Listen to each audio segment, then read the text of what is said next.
One of the things we really lack in this society is called critical social analysis. We don't do good social analysis. And we really need training in social analysis. Exactly what those guys did in South Africa, because they don't do critical social analysis. What they lack, we also lack. Because when we are suffering the cumulative effect, of a small class of people that have destroyed this country, what do? We look at the other tribe as responsible.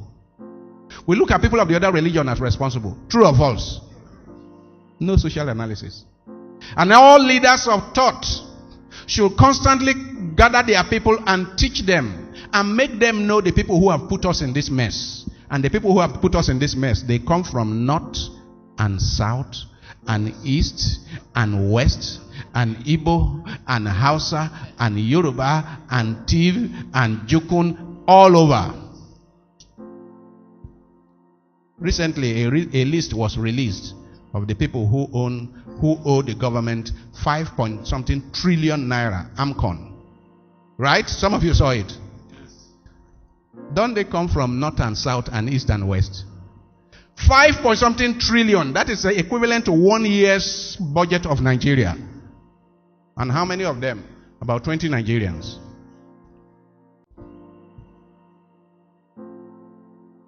Tomorrow you come and tell me that it is one part of the country that is putting us here. We really need serious social analysis. Why are we where we are? We are all oppressed in this country. Go to Damaturu, go to Zamfara, go to Yobe and see the poverty of the poor. Their big men are oppressing them. And go to Onitsha, and go to Nobi and see. I look at the slum, urban slum that Onitsha is. Urban slum. All those tall buildings, no air. As if no town planning, no water supply, no nothing. Urban slum. But Anambra State has some of the richest Nigerians. Just go to everywhere. Go to Bubura. Go to Edemepat. And Akwa Ibom State is the richest state in Nigeria. Akwa Ibom State is richer than many African countries put together. But go and see the destitution of life in many of those places. We need social analysis. We need to keep pointing the attention of our people to those who have put us in this mess. And not just look at, can you imagine anybody coming from Akwa Ibom State, anybody coming from Delta State, to begin to point across the country to the people who are putting them in this mess? Bishe, you are from Delta State. The governor of Delta is not Fulani. Yes. Can you imagine that Delta State, Akwa Ibom State, that anybody from there can point at anybody anywhere, putting them in the mess, when we know the kind of resources that those states have generated? We need social analysis. We need to train our people to recognize that the 95% of Nigerians are oppressed by less than 5% of the people. We need that. This is the kind of thing Amos was talking about. And in our churches, pastors, priests and preachers and evangelists need to help their people with social analysis, to recognize that there is something wrong in the way we carry on. And it is not enough to honor people for bringing big money to church. People's consciences must be challenged. When people come to church in a country like Nigeria, they should go home with their head bowed, thinking about, what can I do? It is not all the time people come to church that they should go home rejoicing. Many times they should go home weeping, with a commitment as to what is going to change in the manner they conduct their lives. Amos says that many people cannot claim to belong to God while living off the misery of the poor. We need a Amos in this country. We need Amos in every part of this country. I mean, we are all shouting now, Boko Haram, bandits, Boko Haram in the northeast, bandits in northwest, all kinds of things all over the place. But we know what the leaders have done to children in that place. We know how millions of children have been left for generations without school. We know how those places have been robbed. I mean, once upon a time, some of the richest human beings in this country were in Borno State. Once upon a time. We had people in this country, we had people in Maiduguri that built houses with gold. Everything inside was gold. We had people. And neglected the poor. We are harvesting the consequences of what we did. And we need this social analysis. This is what is called social analysis. This is our problem today. How did we get here? And don't buy all that nonsense on social media that it is because of the other tribe, it is because of the other religion. Don't buy all that nonsense. And I don't want anybody in Luke's Terror to buy all that nonsense. Ask yourself, how well has your local government been run? Ask yourself, how well has your state been run? When your governor carries all your money and takes overseas, then you are suffering the consequences of no resources. Then you are calling another tribe. What kind of idiots are you? We need social analysis. We need to think, use our heads. So, beloved, I believe we all heard what Rer.Fr Ehusani George has to say concerning the situation in Nigeria and what we are facing.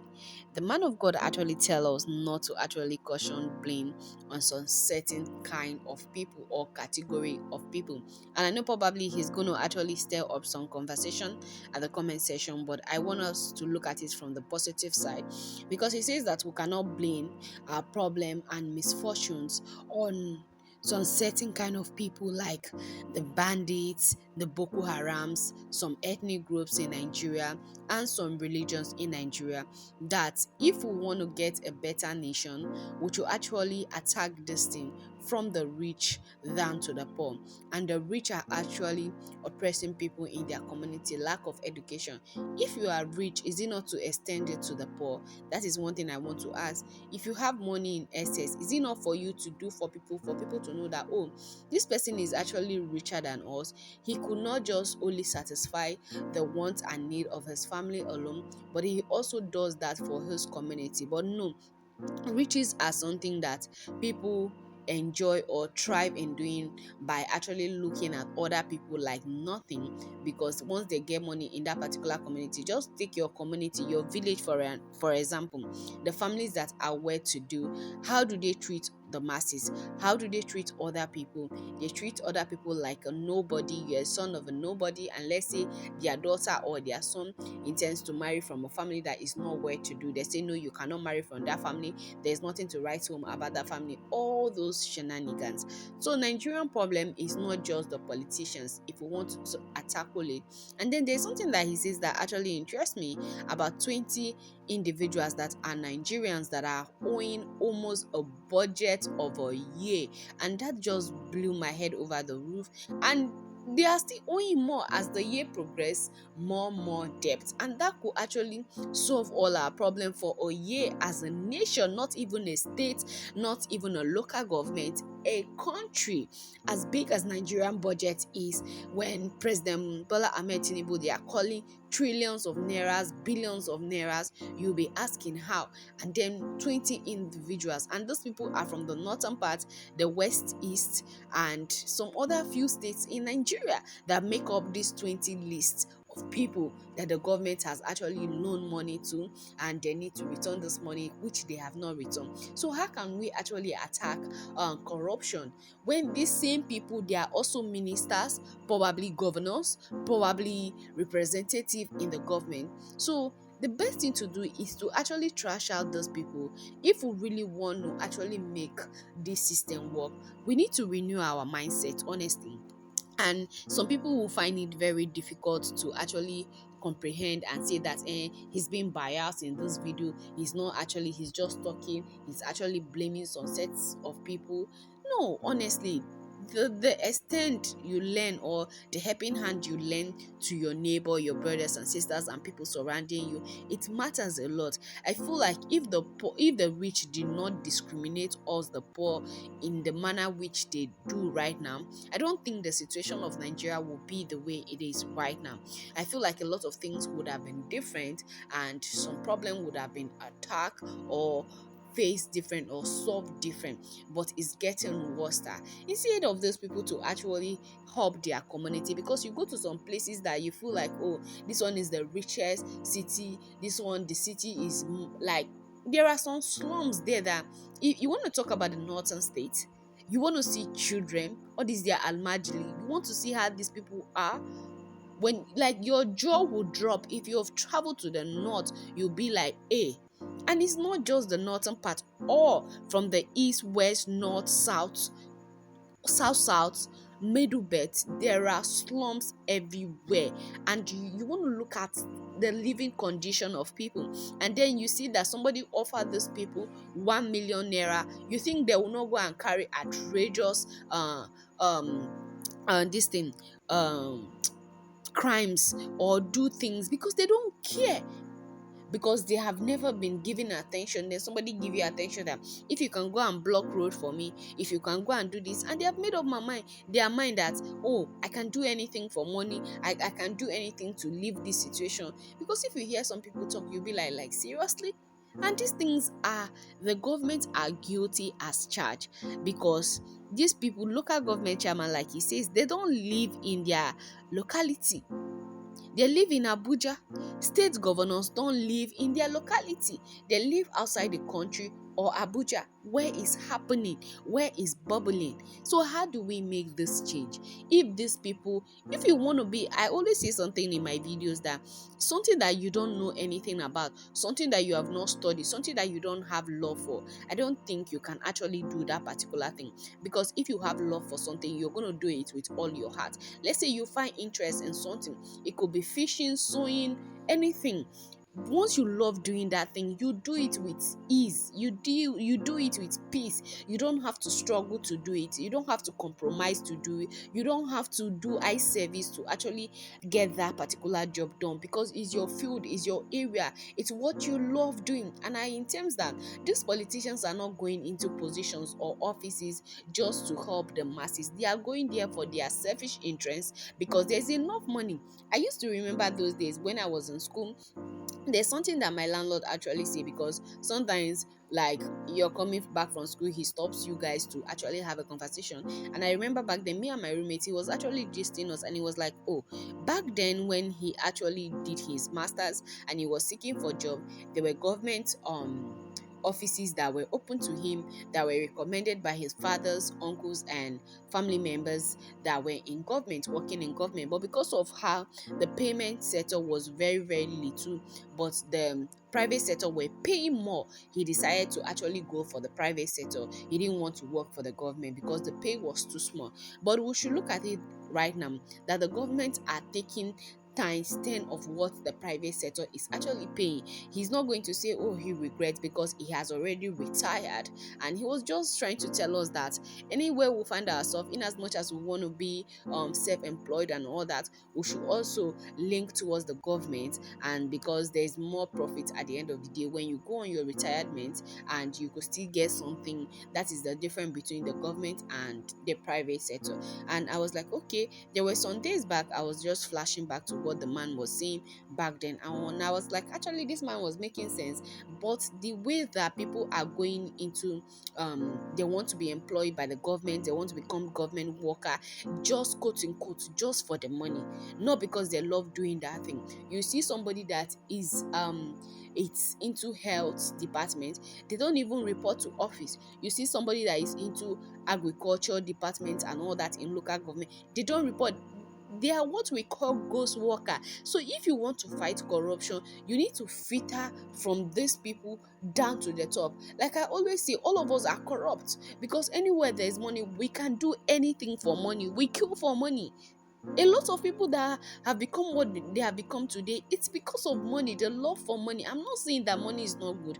Money makes life go well in all aspects, in all areas of life. But there are levels of how you love money more than the things you actually love doing. They'll say, oh, with money I can actually do anything. With money, forget that thing. But sometimes deep down within you, after you have accomplished those things, after you have that money, you see that there's something missing. There's something significant actually missing in your life. Probably the people that you normally associate with, you stop associating with them. But there is a time in your life that you want to actually associate with this person, but because of the way you have placed yourself, because of the level you have actually like set for yourself or place yourself, those people cannot actually mingle with you. They answer massa to you at every given opportunity because you have outgrown them. I'm not saying that growth is not good. Growth is good, but that doesn't mean that you should forget your humble beginnings or where you are coming from at the end of the day. So these are the things that people in power, people in money,